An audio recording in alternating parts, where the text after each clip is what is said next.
Engel.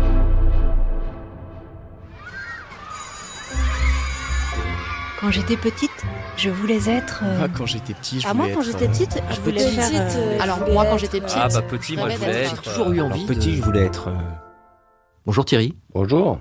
Alors on va commencer par le commencement, si vous le voulez bien. Vous êtes né le 19 septembre 1959. C'était un samedi. C'était dans le 20e arrondissement de Paris. Est-ce que vous pouvez nous dire autre chose sur le jour de votre naissance ?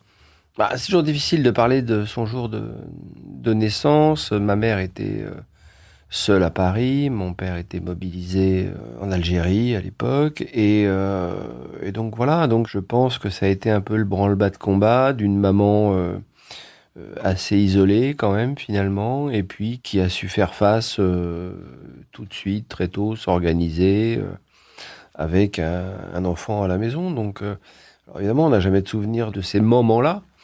Mais en même temps, je pense que c'est des moments qui ont imprégné probablement des traits de caractère qui venaient de ma maman et de cette naissance rue du Groupe Manoukian, quoi, finalement, terre de résistance. Et puis l'hôpital Thonon était juste à côté.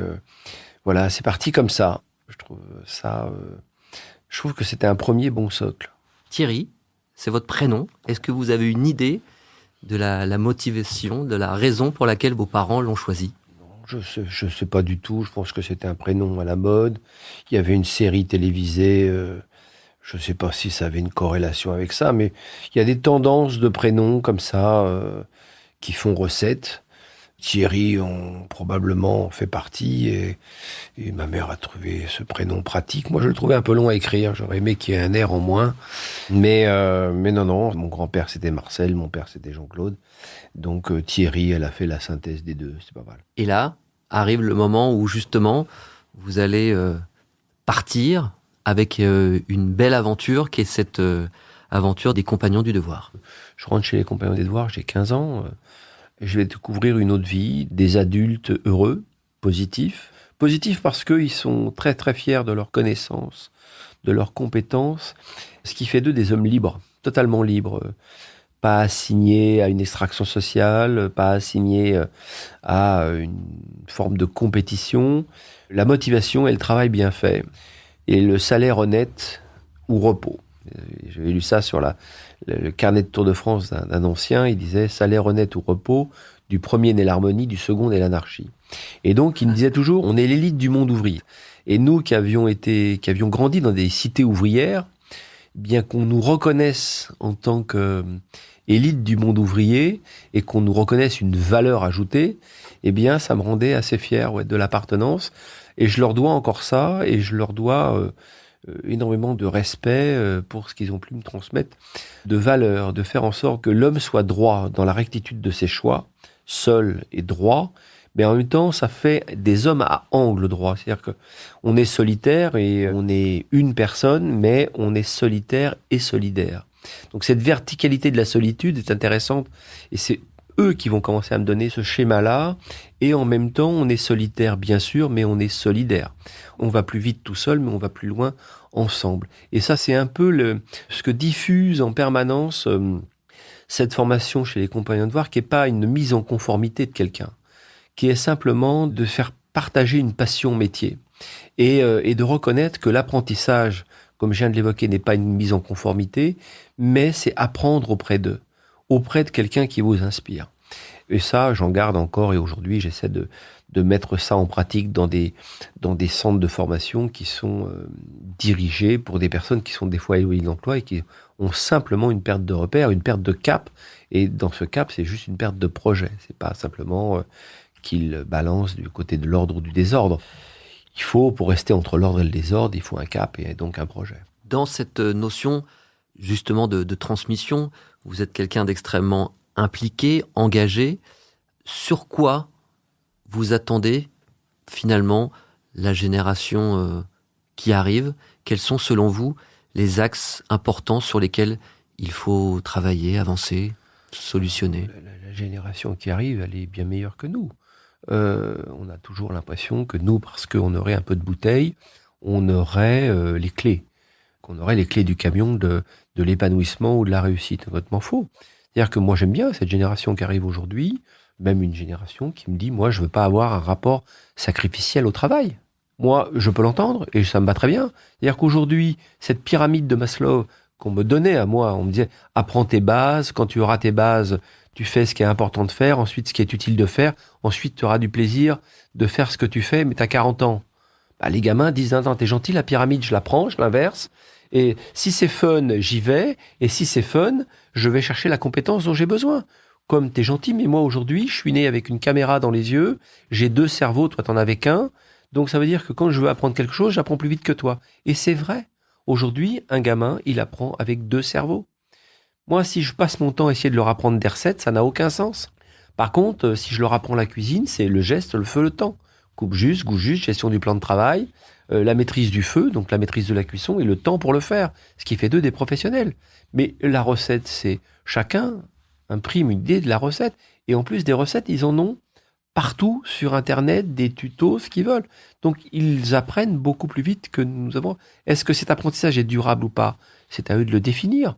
Et de toute façon, comme le disait Bill Gates en 97, quand on met les ordinateurs en réseau, il dit de toute façon, les gens changeront de vie constamment, 10, 15 métiers à apprendre.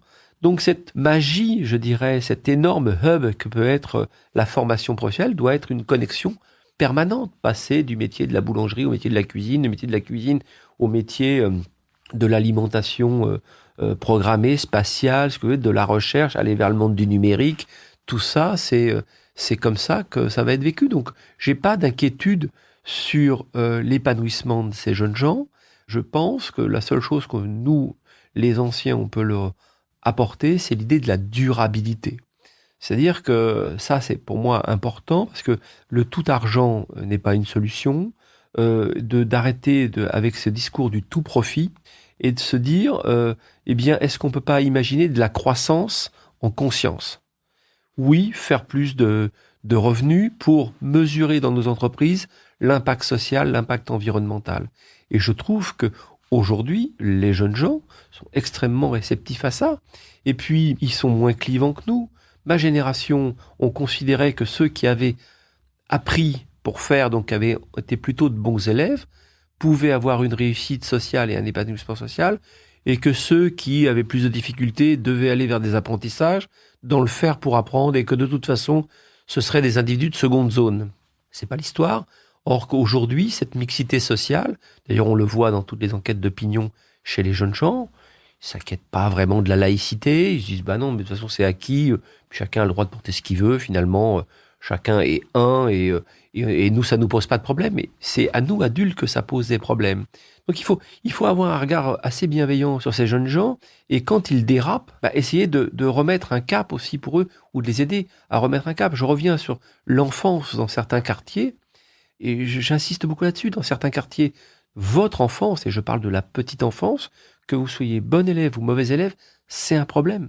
Donc il y a des gens qui, de toute façon, ont des projets pour vous. Si vous êtes bon élève, on va vous orienter très vite en disant c'est un élève qui pose pas de problème, mais de toute façon, sa structure familiale n'aura pas les moyens de l'accompagner très loin dans sa scolarité, donc autant le réorienter. Et celui qui est en grande difficulté scolaire, eh bien, n'a d'échappatoire bien souvent que des vendeurs de rêves négatifs qui vont l'entraîner vers le bas.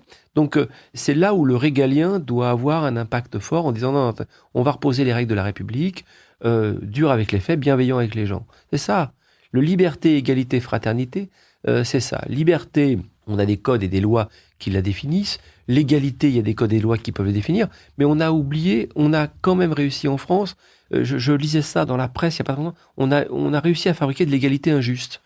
C'est fou. Alors, l'égalité, c'est bien jusqu'à un certain seuil, et puis d'autres n'ont pas l'équité. Donc, il faut renforcer ça. Et puis, la fraternité, c'est d'apprendre aussi à l'ensemble de cette population que la fraternité, c'est pas un élément de langage. La fraternité, c'est pas de porter l'autre. C'est d'aider l'autre à s'épanouir, de faire le meilleur voisin possible avec un projet. Donc, ouais, ça, très tôt, que nous, anciens, maintenant, on pourrait dire, écoutez, essayez de garder ça, ces valeurs de la République, liberté, égalité, fraternité. Allez-y, renforcez-les encore. Mais ça doit se toucher du doigt. Ça doit être vérifiable, parce que sinon, on risquerait d'aller dans une fracture. Jacques Chirac nous parlait déjà de fracture sociale. Aujourd'hui, on est au-delà de la fracture. on pourrait être presque à la limite de l'affrontement. Et par moments, on est à la limite de l'affrontement. Merci beaucoup, Thierry. Juste pour finir, la question un peu signature d'Allons enfants. Imaginons qu'il soit là, en face de vous, ce Thierry qui découvrait la vie dans les rues de Ménilmontant. Qu'est-ce que vous auriez envie de lui dire ? Qu'est-ce que j'aurais envie de dire au gamin que j'étais Bizarrement, j'ai du mal à répondre à cette question parce que je crois que je lui dirais ne recule pas. Parce que le constat que j'ai pu faire où on me demande pourquoi chef d'entreprise alors que j'étais pas du tout prédestiné à ça, le seul constat que j'ai pu faire, je le dois à des gens qui m'ont aidé à comprendre ça, c'est d'avoir été une libellule un peu. C'est-à-dire que oui, extraction sociale modeste et par moments difficile, mais quand j'ai pensé quelque chose, j'ai pas reculé. J'ai fait un pas de côté, j'ai monté, je suis redescendu, j'ai changé d'axe cognitif pour essayer de mieux comprendre les choses, mais finalement, j'ai pas reculé. Et donc, ce qui fait que quand vous arrivez à 60 ans, vous vous dites, tiens, je l'avais pensé, ce truc-là, quand même. C'est normal que je sois là aujourd'hui.